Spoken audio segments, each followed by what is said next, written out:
¿Se escucha? Confirmen. Sí, profesor. Ya.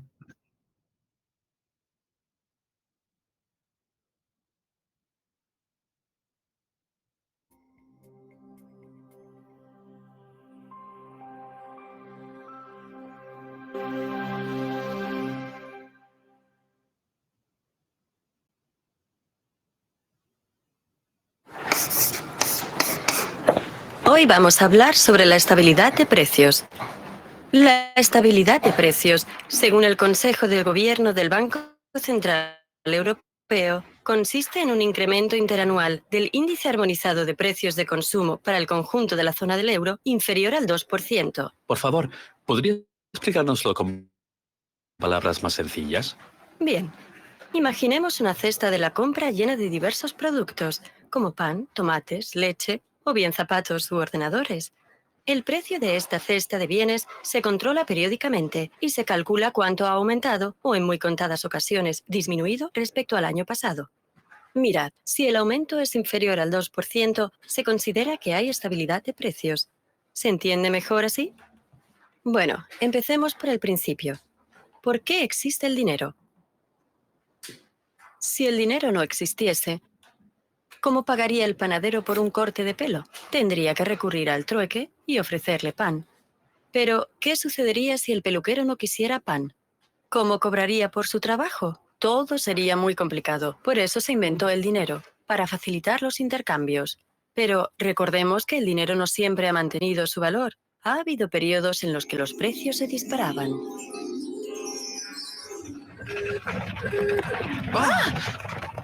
¿Pero qué pasa? ¿Dónde estamos? No lo sé, pero tengo mucha hambre. Mira qué pasteles. Vamos a ver, ¿qué podemos comprar con 4 monedas? ¿Qué queréis? 2, por favor. No tenéis bastante dinero. Ha subido el precio de los pasteles. ¿Pero por qué? Porque la gente puede comprar más cosas de las que hay para vender y por eso la demanda de mis pasteles se ha incrementado. Además, el precio de la harina ha subido y tengo que pagarle al molinero. Y la leña para el horno también cuesta más. Ahora me sale más caro hacer los pasteles. No os preocupéis, solo necesitáis un poquito más de dinero. ¡Estupendo! Muchas gracias. Es que no me lo puedo creer. No para de subir los precios. Nunca conseguiremos comprar nada aquí. Entonces os convendría tener más dinero. Espera, yo te conozco. Tú eres la inflación.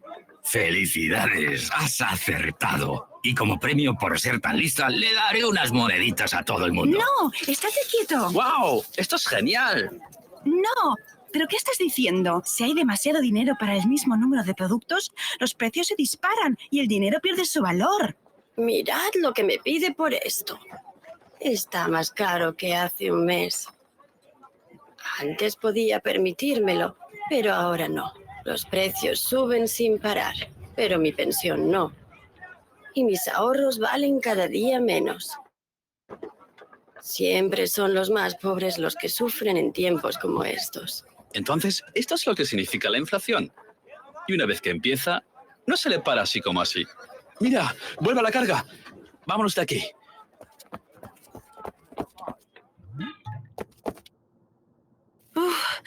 Menos mal que hemos conseguido escapar.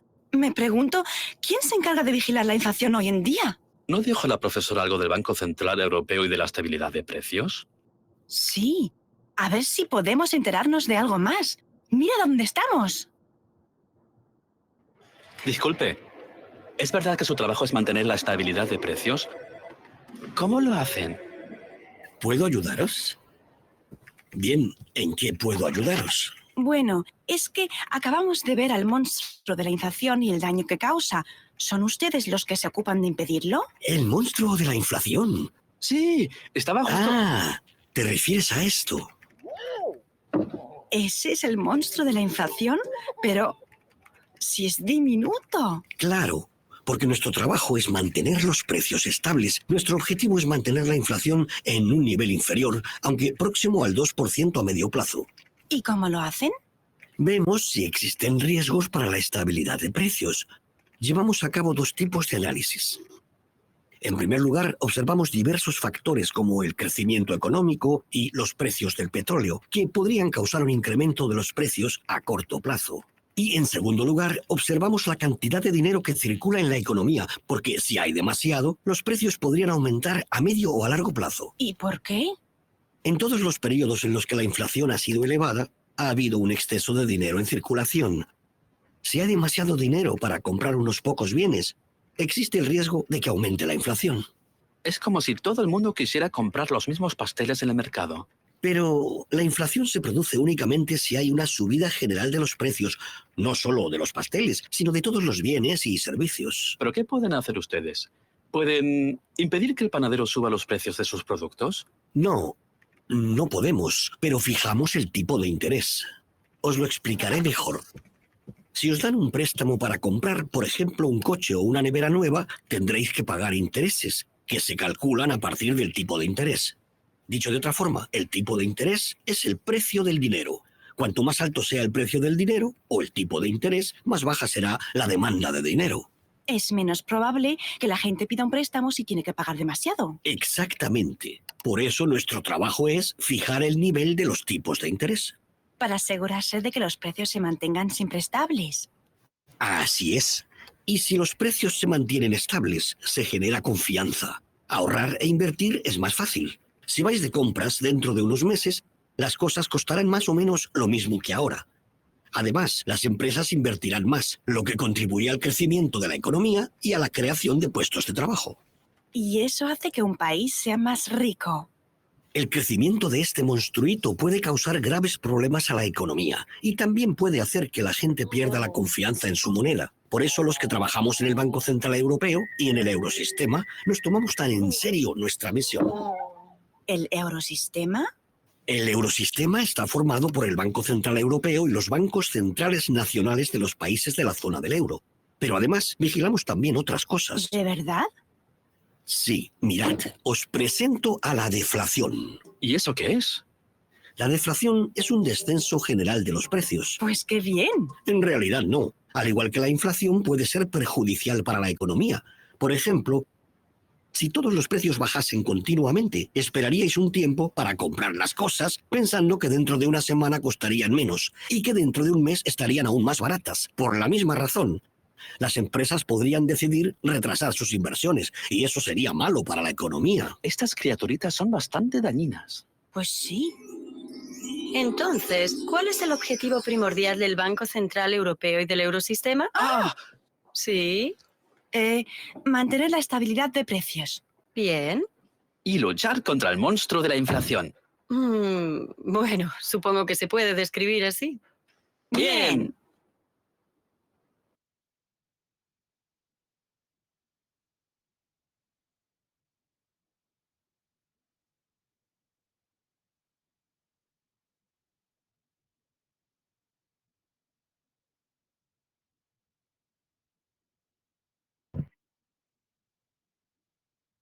Muy bien, entonces ya saben que la inflación es un monstruo, ¿no? Y quien trata de que ese monstruo no sea letal y crezca es el Banco Central. ¿Cierto? A ver, ¿qué parte del video no se hace en Perú?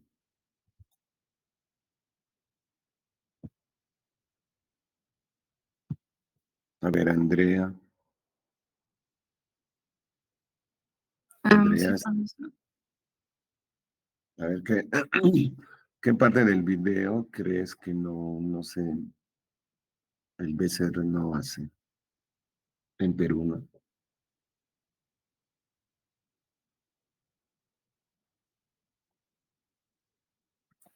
Podría ser la ubicación, es creo que la zona del euro. Claro, pero de hecho el video es de la Unión Europea, ¿no? Del Banco Central Europeo. Pero ¿qué parte del contenido del video el Banco Central no lo hace?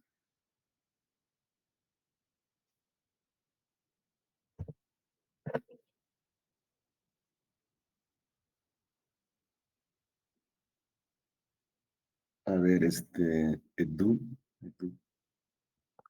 Buenos días, docente. Ah, creo que mencionó una parte, según el Banco Central Europeo fija, bueno, su meta de inflación era un 2%, pero en el BCR es el del 1 a 3%. Creo que ese es su... Ya, ya, muy bien. ¿Qué más? Ese es uno, ¿no? Es un aspecto. La meta es, en realidad no hay una meta, ¿no? Pero sí hay un rango meta que va entre 1 y 3. Pero lo ideal para el Perú es 2, ¿no? Pero tenemos un margen de uno arriba y uno abajo. A ver, Johnny, Creo que también hablaba sobre la deflación, pero en el Perú creo que ese fenómeno no se da. ya, pero se puede dar. Mm, mm. Bueno, en cualquier economía se puede dar una deflación, ¿no? Sí, pueden descender los precios, pero igual pues causa daños a la economía a nivel de fundamentalmente de la producción. Las empresas empiezan a cerrar, ¿no? Despidos, disminución de ingresos, etcétera, etcétera. ¿Ok? ¿Qué más? Hay algo importante en el video.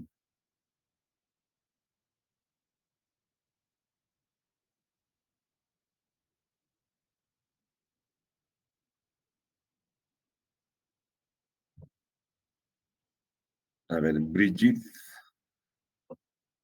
¿qué más has encontrado en el video que te parece que en el Perú no se hace?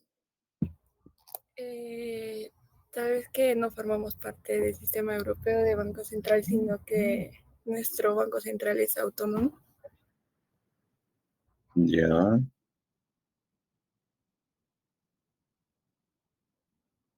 en Europa, como es una unión económica, que es la fase más alta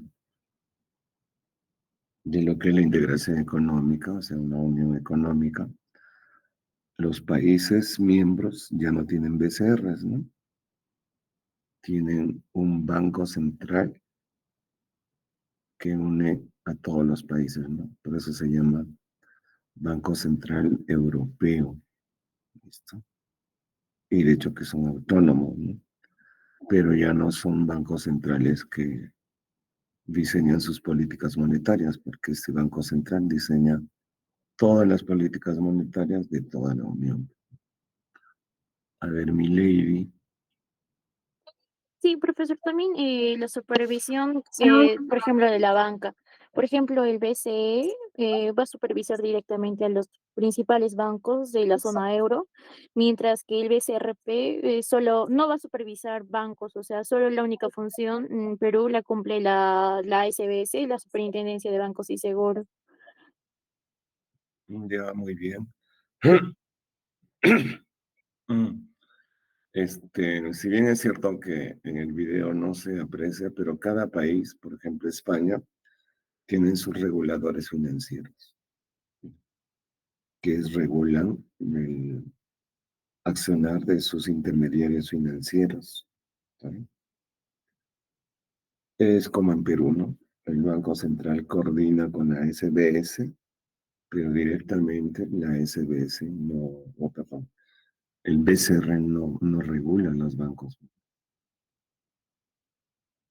Y lo mismo existen reguladores en el mercado de valores.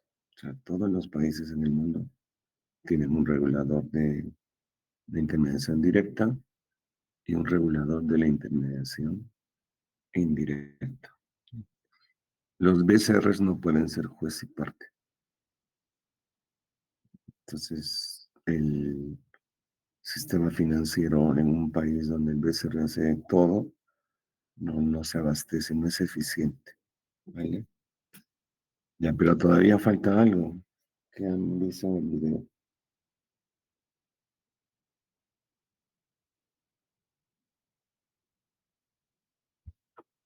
A ver, César.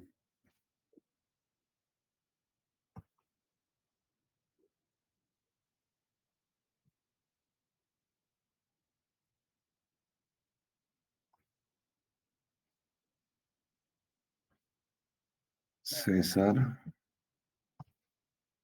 Después cielo. Sí, profe. A ver, algo que en el video mencionaría, bueno, sería de que, por ejemplo, en la Unión Europea, como ellos comparten sistema financiero, entonces em, hacen la creación del euro para los 20 países, ¿no? Que comparten esa moneda. Pero nosotros solo hacemos la creación del sol para nuestro país, ¿no? No es compartido con ninguna otra, bueno, con ningún otro estado cercano.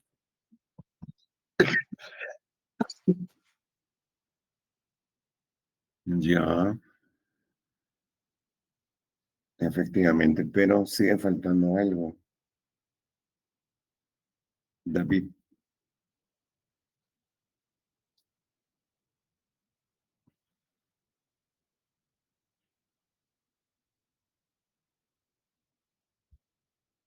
Pidan.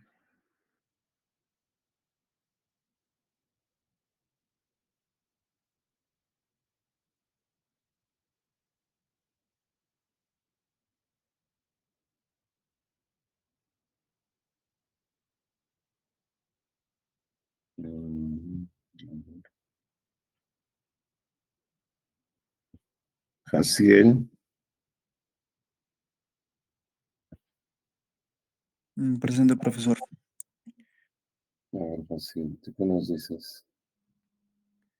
Bueno, quería mencionarlo un comentario previo, pero más allá, no se puede encontrar algo más docente. Ya, ¿y cuál era tu comentario?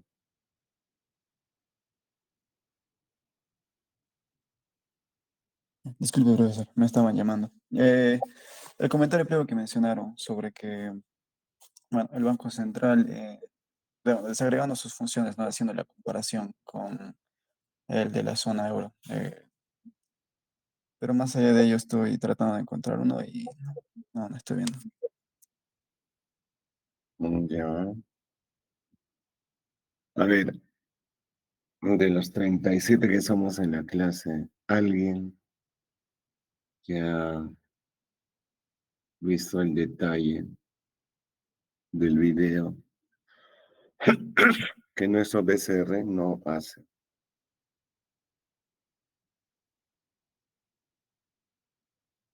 Y lo ha mencionado como 3 veces, ¿no?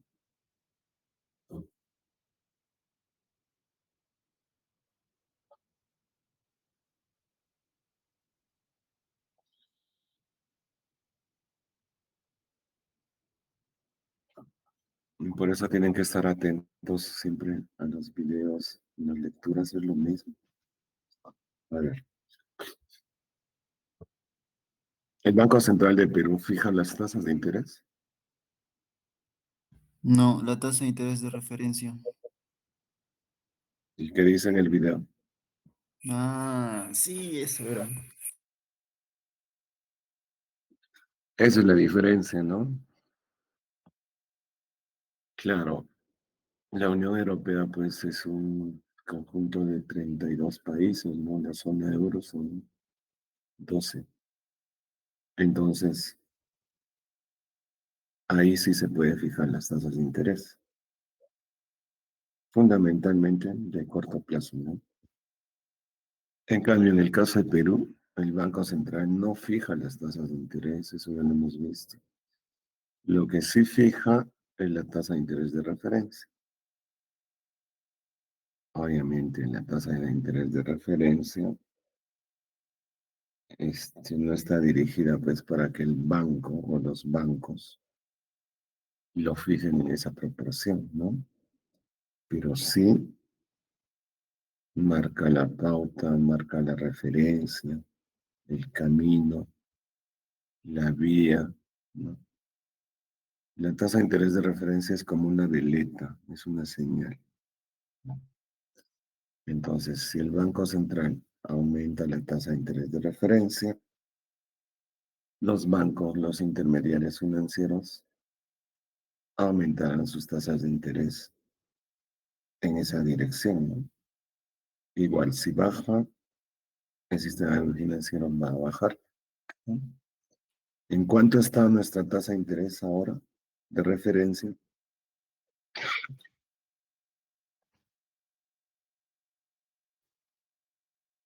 Eso lo deben de saber de memoria.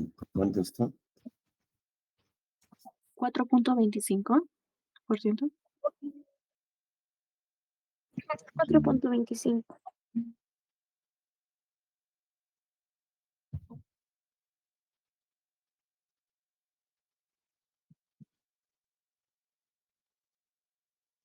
A ver, miren.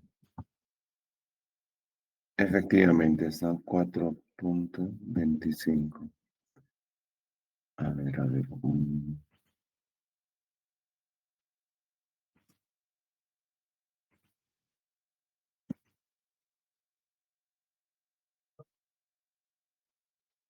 ¿Se ve la pantalla?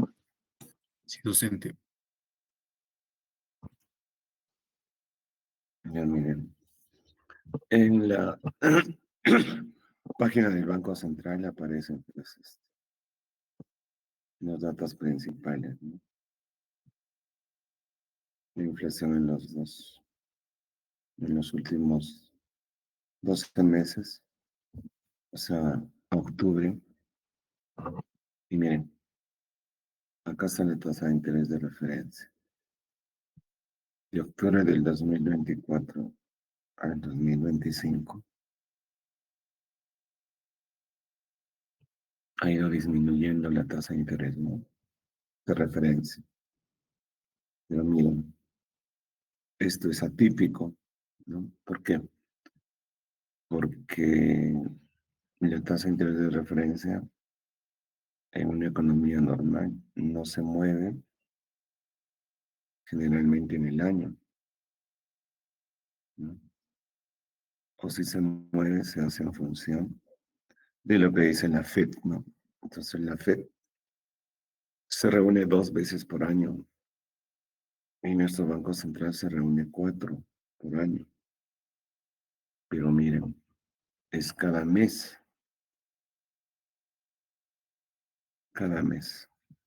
¿no? Entre enero y abril está a 4.75.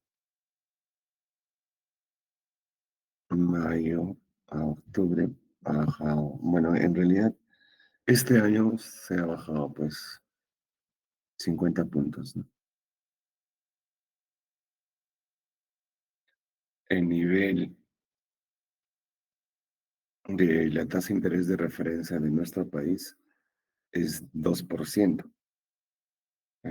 O sea, la economía va a estar normal cuando la tasa de interés de referencia esté en 2%.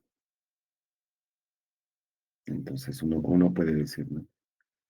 Pero, profe, ¿por qué no lo bajan de frente a 2%? Es que eso no es, digamos, una ley, un decreto que el Banco Central diga para mañana, ¿no? Bueno, de acuerdo, lo podría hacer, ¿no? Habla con la PCM y lo puede hacer. Pero eso sería, pues, tomar decisiones que no están relacionadas con la economía, o sea, con el sector real. Si va a tener que ir bajando hasta llegar a 2%, eso va a estar en función al crecimiento del PIB, en función a la inversión, en función al empleo, ¿no? En función al riesgo país, etcétera, etcétera. Entonces, estamos yendo de a pocos, ¿no? Si bien es cierto, el Banco Central ha aumentado su tasa de interés de referencia hasta 7.25, lo ha hecho por ya como una medida extrema, ¿no? Como la inflación y el tipo de cambio se estaban desbordando, se tenía que tomar, pues, medidas drásticas, radicales, ¿no? Y eso es lo que ha hecho el BCR. Pero al aumentar las tasas de interés de referencia tan altas, la economía se hace recesiva. se recesa la economía. Entonces, como ahora ya no es necesario mantener esa tasa de interés tan alta, porque la inflación ya disminuyó y el tipo de cambio también, o sea, ya están estables, pero la economía pues no es como un clic, ¿no? Usamos el mouse y lo borramos y pues no. La economía del sector real tiene sus propios mecanismos que se activan de a pocos, ¿no? Y mientras tengamos este tipo de problemas, fundamentalmente no económicos, más ideológicos que otra cosa, ¿no? Donde los ministros, congresistas, satanizan al sector privado y espantan a las inversiones, entonces la economía pues va a ir avanzando lentamente, ¿no? Y ahora que viene un proceso electoral, las inversiones se han paralizado. Bueno, están paralizadas desde que entró Castillo.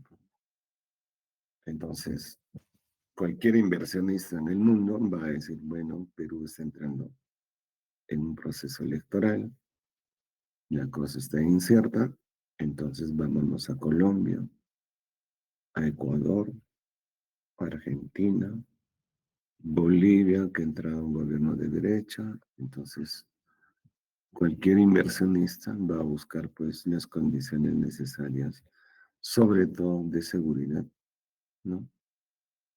Entonces eso va a influir directamente en la economía. Nosotros necesitamos como país, como economía global, mucha inversión extranjera directa e indirecta. Entonces, eso va a generar un efecto multiplicador en la economía, ¿no? Muy bien, entonces, este video nos permite ver cuál es la labor fundamental que tiene el BCR en una economía.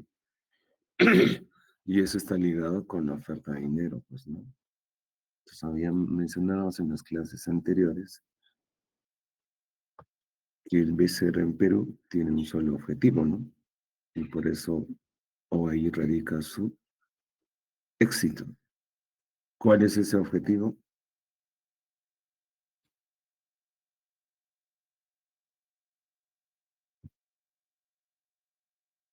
A ver, Javier.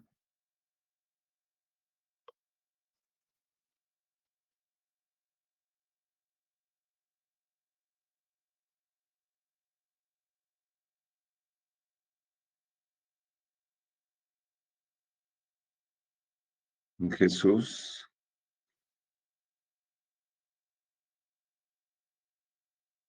Ya, ¿qué pasa con la estabilidad de precios?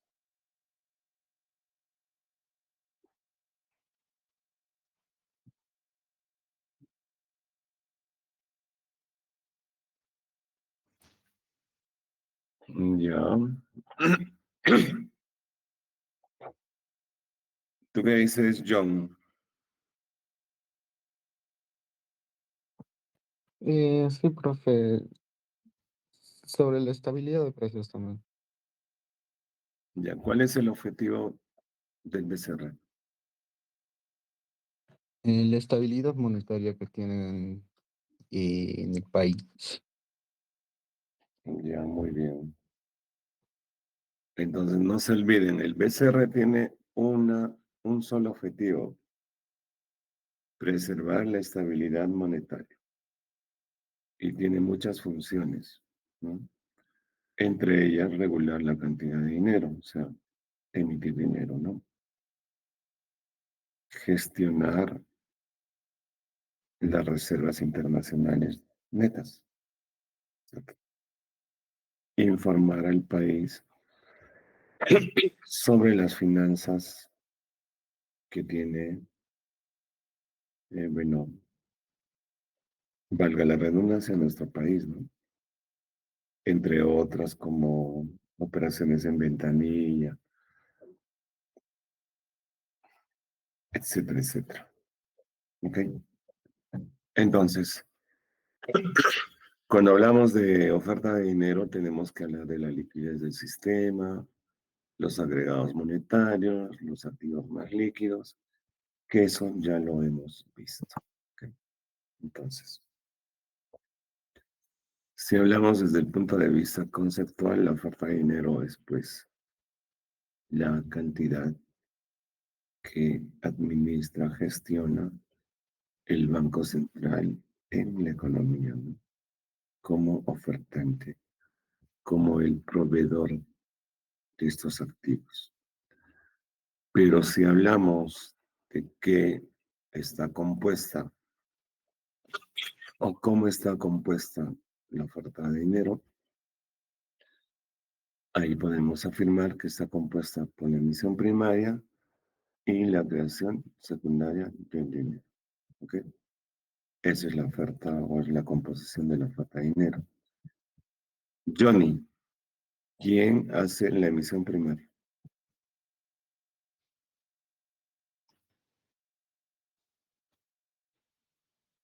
El BCR. El Banco Central.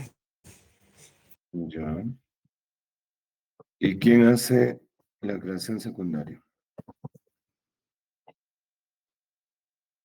Los bancos comerciales. Bien.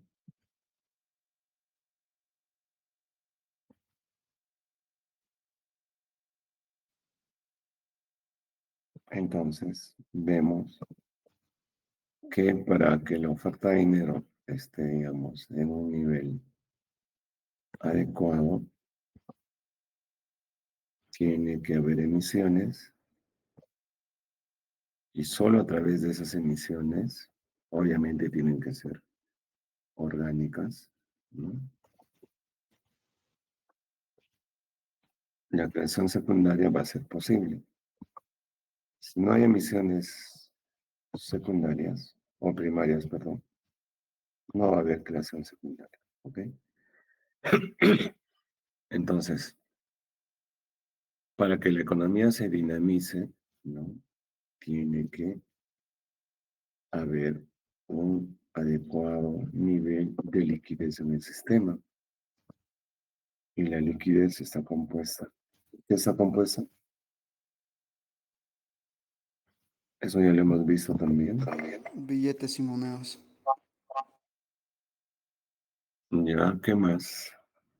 Moneda extranjera y moneda nacional. Liquidez nacional y liquidez extranjera. Eso, moneda nacional más moneda extranjera. ¿Listo?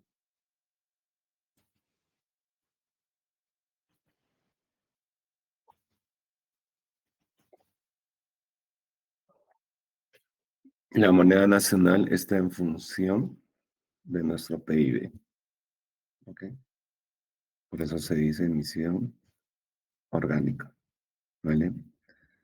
¿Y la moneda extranjera de qué depende?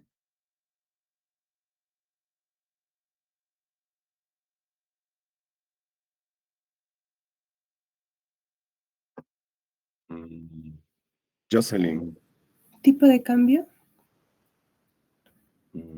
tipo de cambio va a influir, pero no depende directamente de eso, ¿no? A ver, Jocelyn, ¿tú qué dices? Depende como mayormente de las importaciones y exportaciones y la entrada y salida de la moneda extranjera. Ya, Divisas.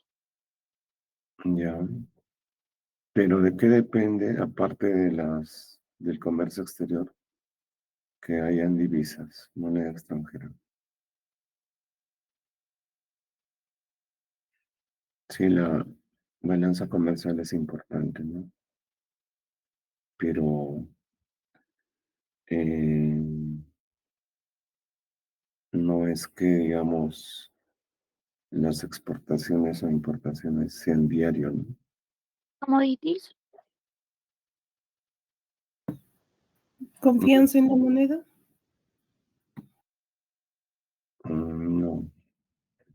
Claro, los commodities en realidad son los productos que exportamos, ¿no?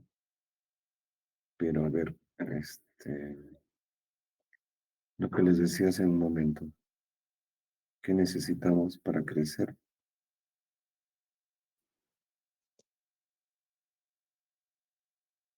Inversión privada. Inversión extranjera. Claro, de eso depende, de la inversión. Si no hay inversión, no hay dólares, ¿no? Y esos dólares, o sea, cuando hay inversión extranjera directa, eso implica de que, a ver, por ejemplo, ¿han escuchado hablar de esta corporación Walmart? ¿Qué hace Walmart?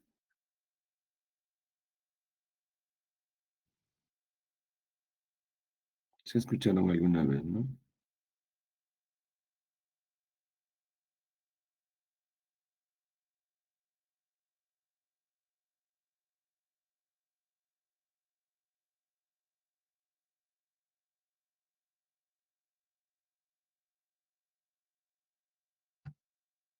Supermercados, profe. Claro, Walmart es una de las cadenas más grandes en lo que se llama la industria del retail, ¿no?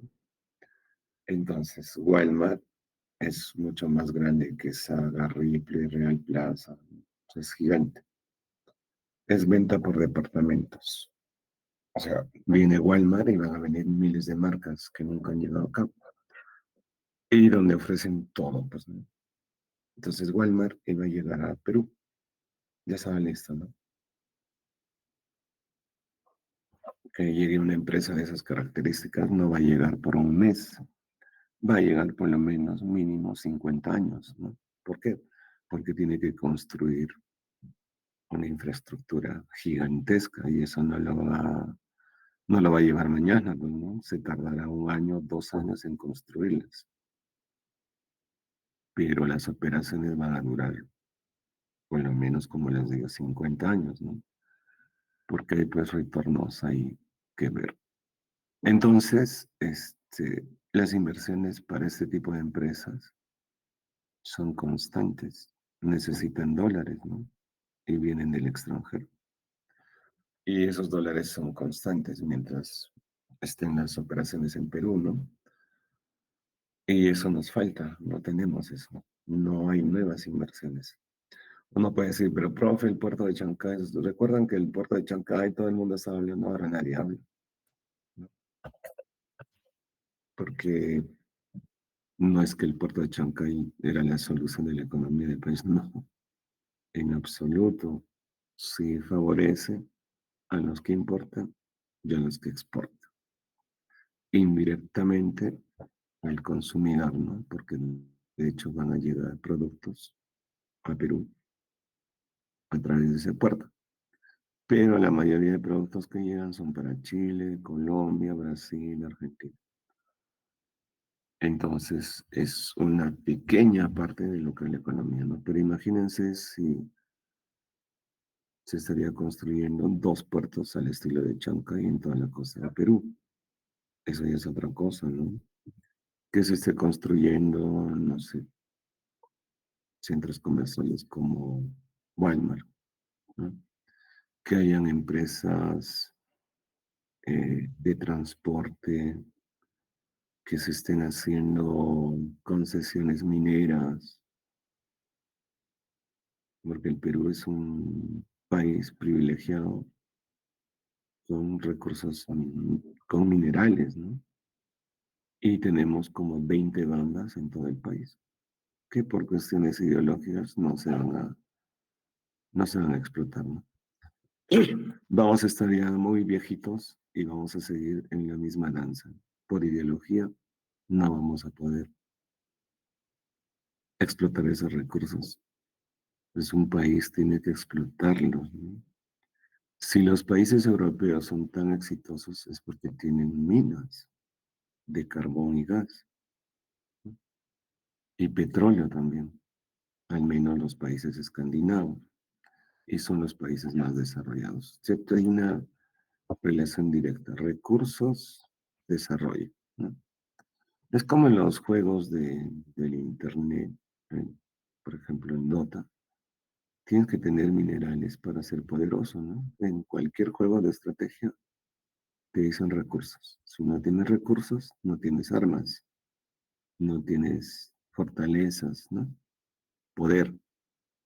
Entonces, si nosotros tenemos tantos recursos, ¿cómo nos vamos a estar arañando en decir no, malogran el medio ambiente, no, que estás regalando las tierras, los recursos a los capitalistas, etcétera? O sea, tanta argumento sin sentido, ¿no?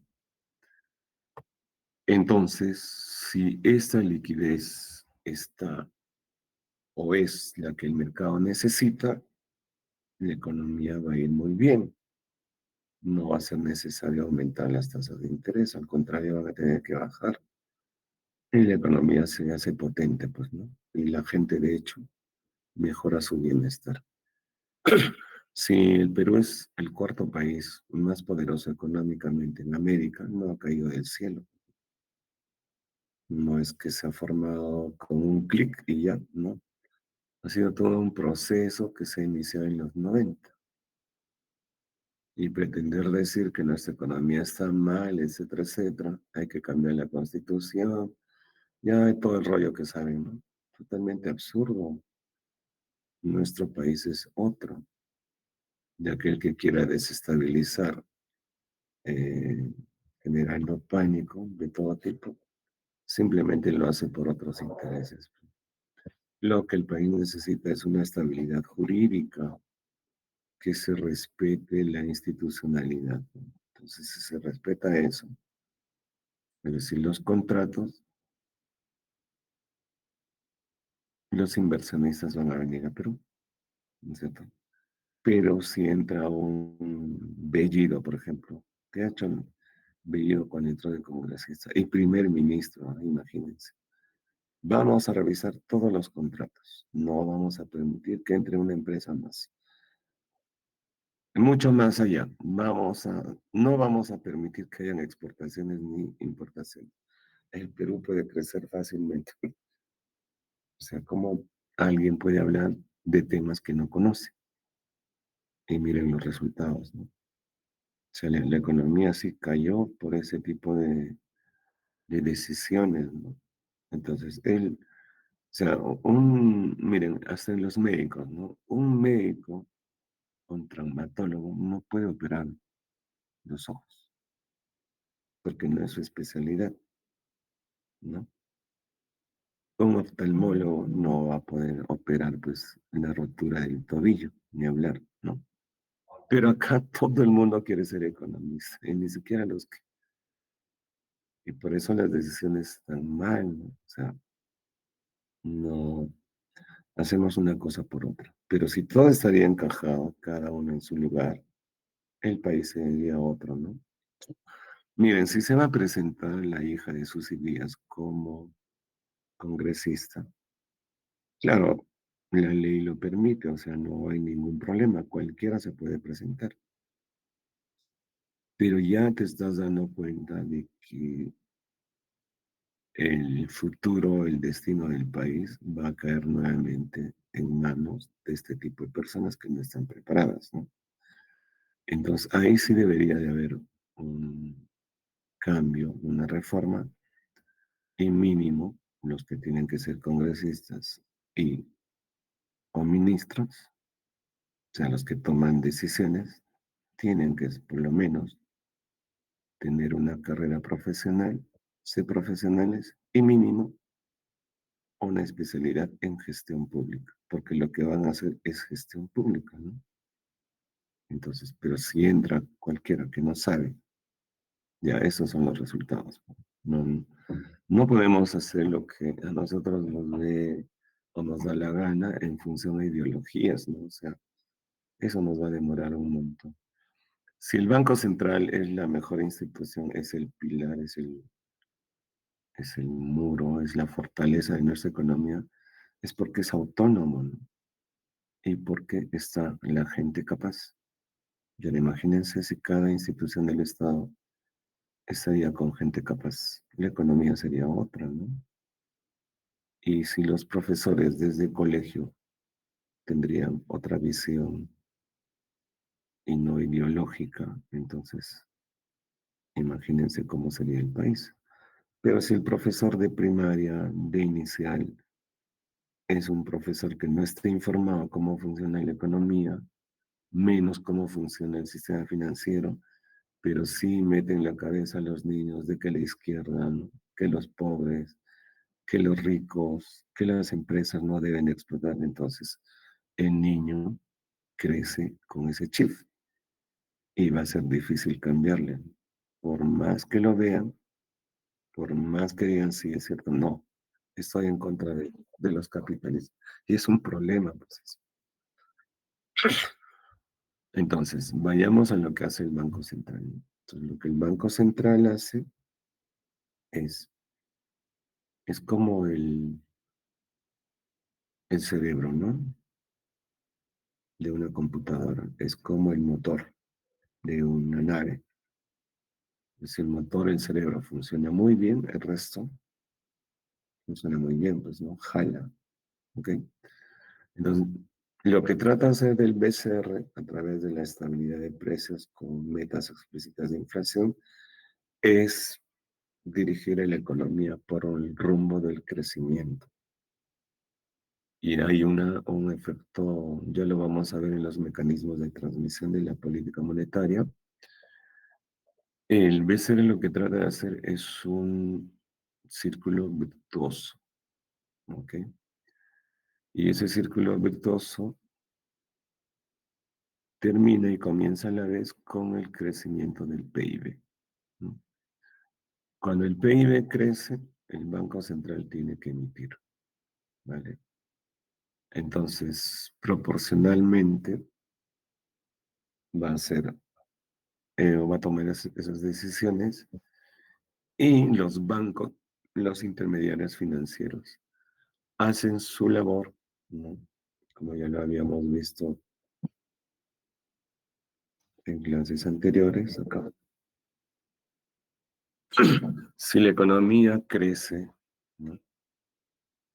El Banco Central va a emitir dinero que va a ser colocado por los intermediarios financieros y los intermediarios financieros lo van a colocar a través de sus operaciones pasivas y activas a la economía en sí, al público, ¿no? Entonces acá se genera pues una simbiosis positiva, un círculo virtuoso que hace que la economía se fortalezca, se estabilice y obviamente crezca, ¿no? Entonces, ¿cómo funciona el Banco Central?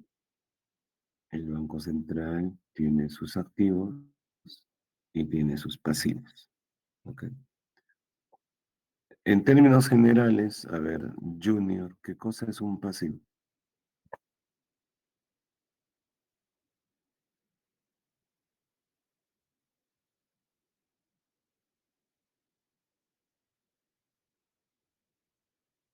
Junior, Karen,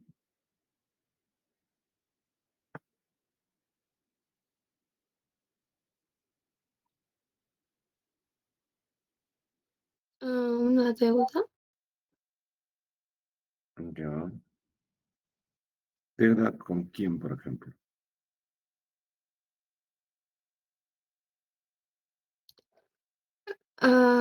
Una deuda de las entidades financieras con sus clientes. Ya, muy bien. Y por ejemplo, si es el BCR, ¿cuál será su pasivo? Eso les hice una pregunta en la clase, ¿no? ¿El dinero que nosotros usamos es un pasivo o es un activo? Karen,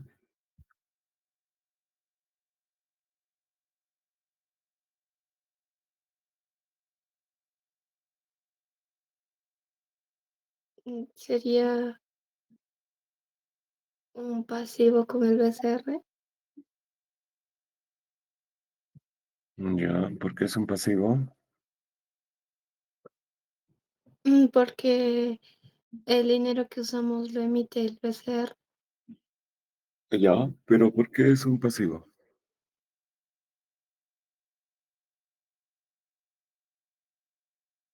Porque es una deuda o es una obligación financiera que tenemos. Ya, es como el porqué de las cosas, pero ¿por qué? ¿Por qué? Entonces ustedes tienen que saber de explicar porque les van a preguntar, pero ¿por qué es una deuda? ¿Cómo funciona esa deuda?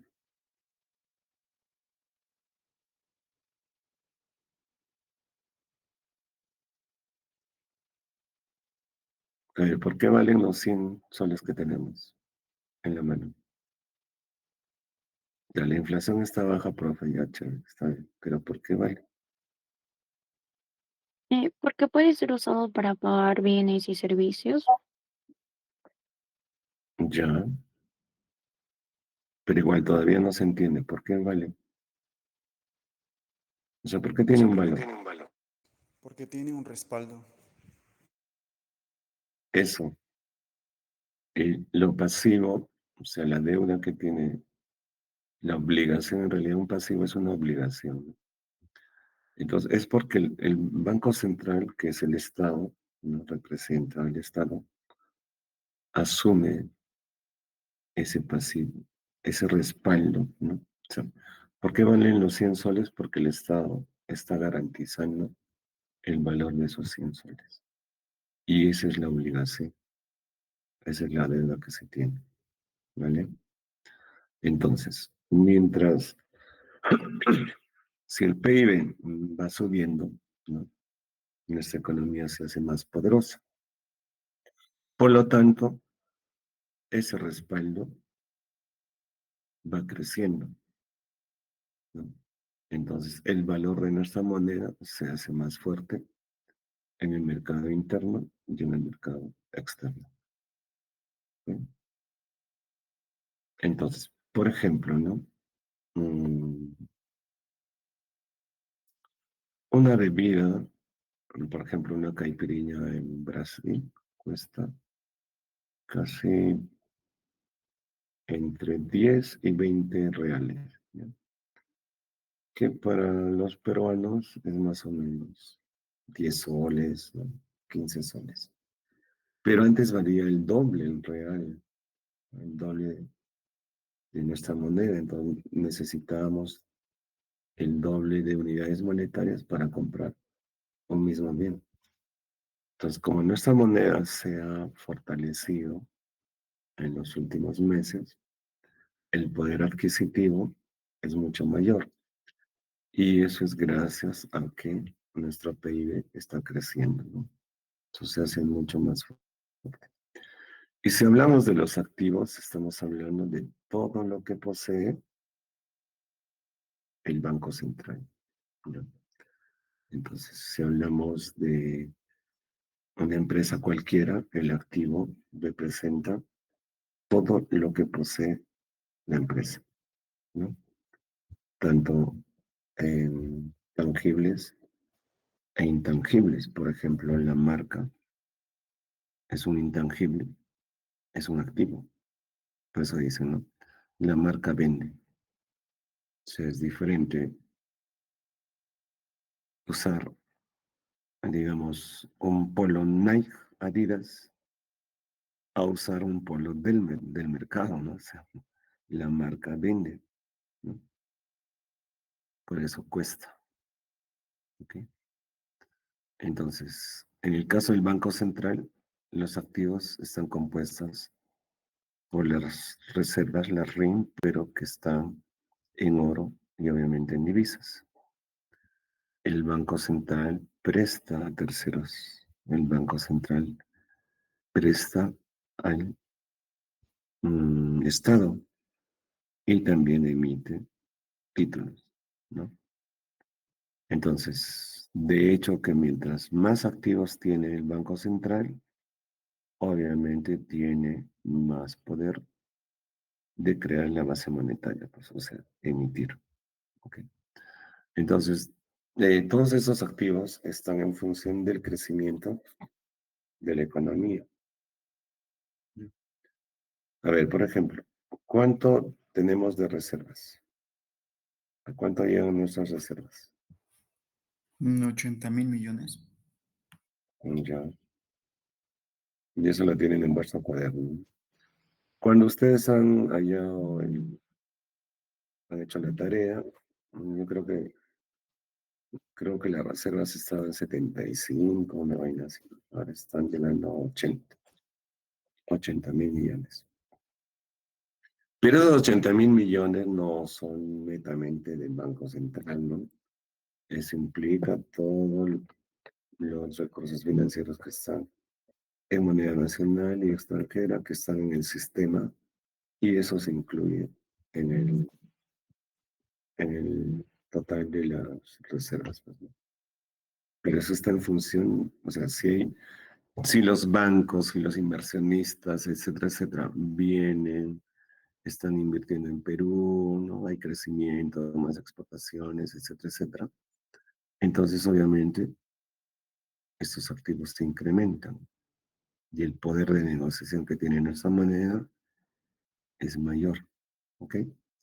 Entonces, ahí tenemos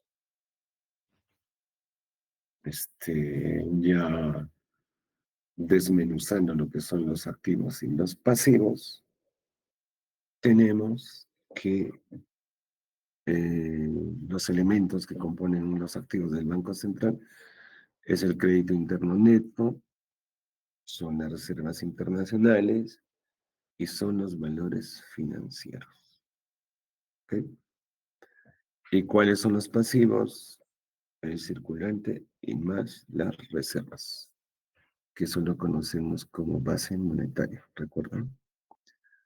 ¿Y a qué nos referimos con estas reservas? En los pasivos. A ver, Carla.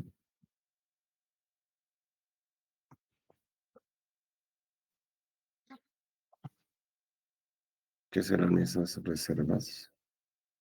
Sí, docente. ¿Por qué están Las, compuestas estas reservas? las reservas están compuestas en las reservas de Perú por oro y también dólares. Ya. Lucía, ¿tú qué nos dices?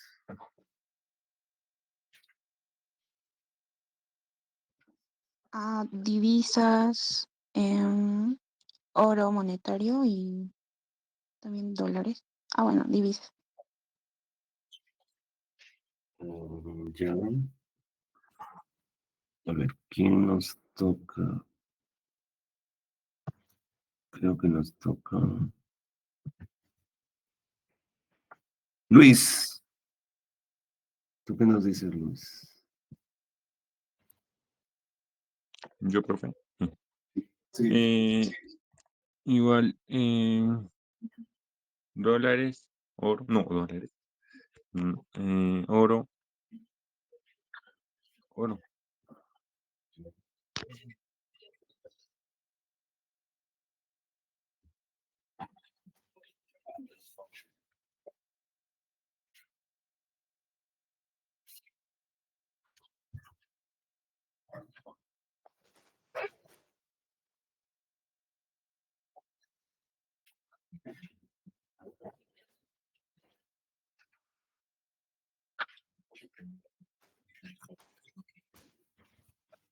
A ver, miren, a ver, mi lady, ¿tú qué dices? Profesor,